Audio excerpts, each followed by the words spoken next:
मेरे पति के साथ मेरा विवाह अप्रत्याशित रूप से हुआ। हम एक दूसरे को नहीं जानते थे।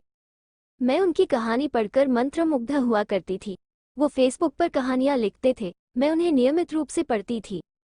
एक दिन मैंने साहस करके कमेंट की, अच्छी कहानी है।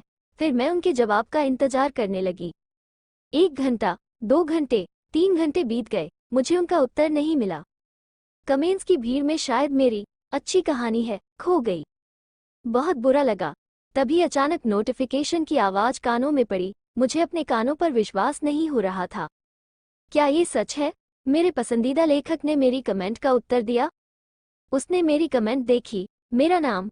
हाँ, सच है, उन्होंने मेरी कमेंट का उत्तर दिया। संक्षेप में, धन्यवाद। मैं बता नहीं सकती कि उस धन्यवाद ने मुझे कितनी खुशी दी। इसके बाद थोड़ी चैट हुई। एक दिन, मुझे वो दिन याद है, 12 नवंबर 2021। उस दिन हल्की बारिश हो रही थी। रात को थोड़ी ठंड थी। मैं चादर ओढ़कर सोने जा ही रही थी कि अचानक मैसेंजर की नोटिफिकेशन बजी। किसी का मैसेज। मैं देखना नहीं चाहती थी, पर महत्वपूर्ण मैसेज समझकर मोबाइल उठाया। जब मैंने स्क्रीन पर मैसेज भेजने वाले का नाम पढ़ा तो मुझे सच में यकीन नहीं हुआ। मैं उसके हाय के जवाब में कांपते हाथ से सिर्फ हेलो ही लिख सकी। हमने काफी देर तक बातें की। जब हमारी बातें खत्म हुई तो मैंने देखा कि घड़ी में 4 बज रहे हैं। हमने पूरी रात बातें करते हुए बिताई। उसके ठीक 1 महीने बाद, हमारी रोज की 30 रातों की बातचीत के बाद, उसने मुझे प्रपोज किया। मेरे पास करने को कुछ नहीं था। मुझे उसकी कहानियों से, फिर उसके शब्दों से, फिर उससे प्यार हो गया था। हमारा प्यार परवान चढ़ा था। घर से शादी के लिए दबाव बना रहा था। मैंने घर पर उसके बारे में बताया।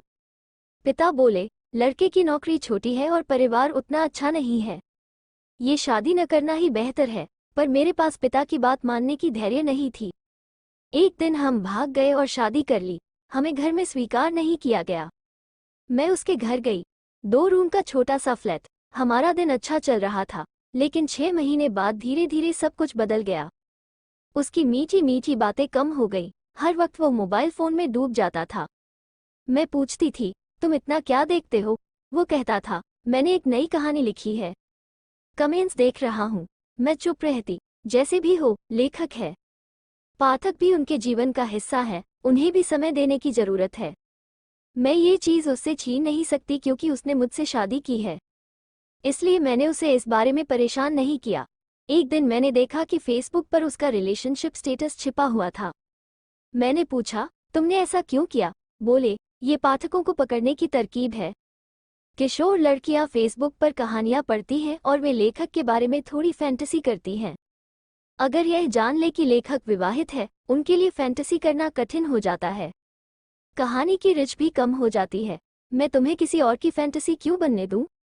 प्लीज तुम चुप रहो। मैं पॉपुलर होना चाहता हूँ। इसके लिए मैं जो कुछ भी कर सकता हूँ, वो करूँगा। तुम इस बीच न पड़ो तो बेहतर होगा। फिर उसने बात करना बंद कर दिया। ऑफिस से आने के बाद वो फोन में व्यस्त रहता है। पहले मैंने सोचा था कि वो केवल कमेंट्स का रिप्लाई देता है। अब मुझे समझ आया कि वो चैट भी करता है। उसका हाथ मोबाइल फोन पर तूफान की तरह घूमता है। लेकिन उसे मुझे देने का समय नहीं मिलता। मैं पूरा दिन घर पर अकेली रहती हूँ। उसे अपने पूरे दिन की बातें बताना चाहती हूँ। मैं उससे सुनना चाहती हूँ, लेकिन उसके पास समय नहीं है। फिर एक दिन मैंने उसका इनबॉक्स देखा। मेरी छाती फट गई। जो प्यार भरे शब्द मेरे लिए हुआ करते थे, वे अब कई अन्य लोगों के लिए बन गए हैं। मुझे बहुत रोना आया। मैंने रोते हुए उससे कहा, तुमने मेरे साथ ऐसा क्यों किया? इसके विपरीत, वो बहुत गुस्से में था। उसने गुस्सा होकर कहा, तुमने मेरी पर्सनल चीजें क्यों देखी? तुम्हारी पर्सनल चीजें? मैं तुम्हारी पत्नी हूँ। पत्नी हो, ठीक है। मैंने अपनी पत्नी को पत्नी की तरह रखा। मैं तुम्हें कोई काम नहीं करने देता। गुड़िया की तरह घर में रहती हो। दुख नहीं देता, अनादर नहीं करता। तुम और क्या चाहती हो?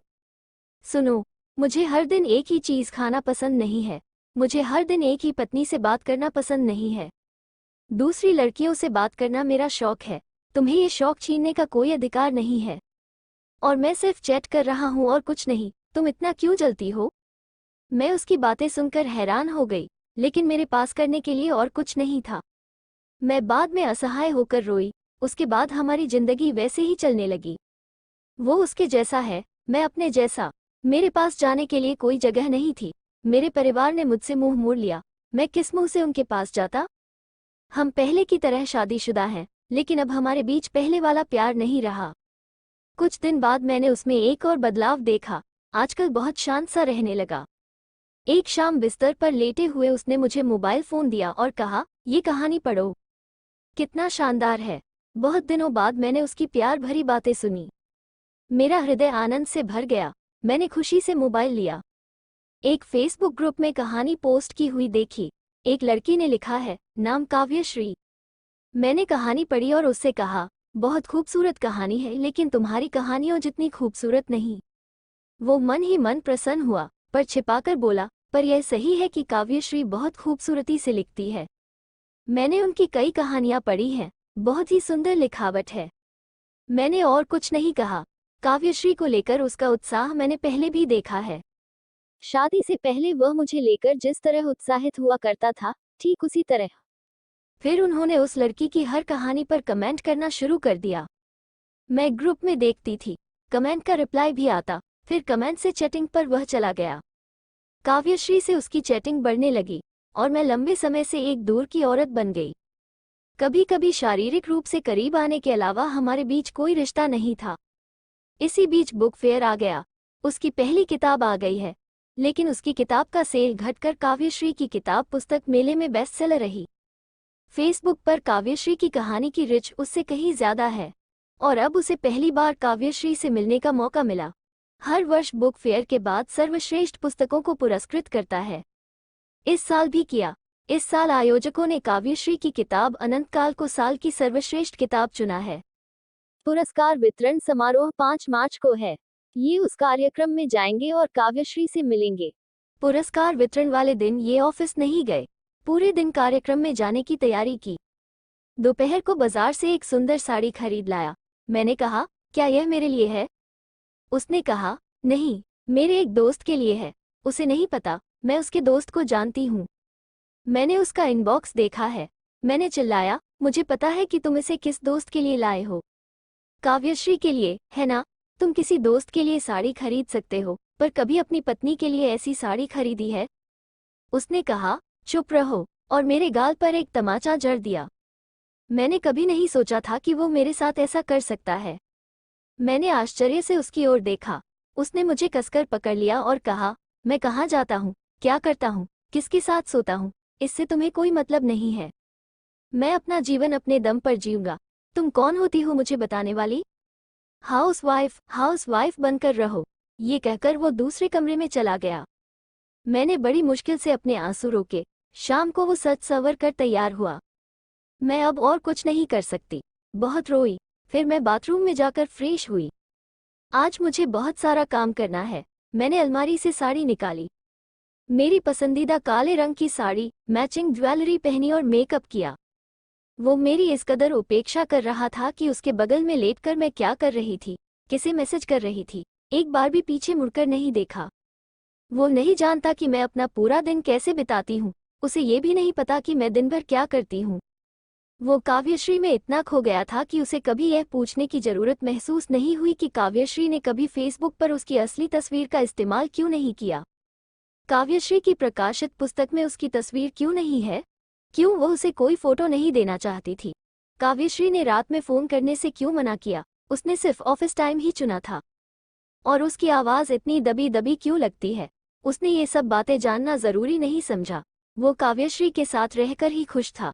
उसे किसी और चीज की जरूरत नहीं थी। जब वो आज पुरस्कार समारोह में मुझे देखेगा तो उसे कैसा महसूस होगा? जब मैं काव्यश्री लोगों को उसके असहनीय दुर्व्यवहार के बारे में बताऊंगी तो उसका चेहरा कैसा दिखेगा?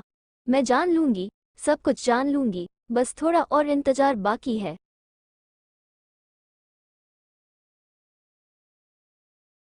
कहानी को सुनने के लिए आपका बहुत बहुत धन्यवाद।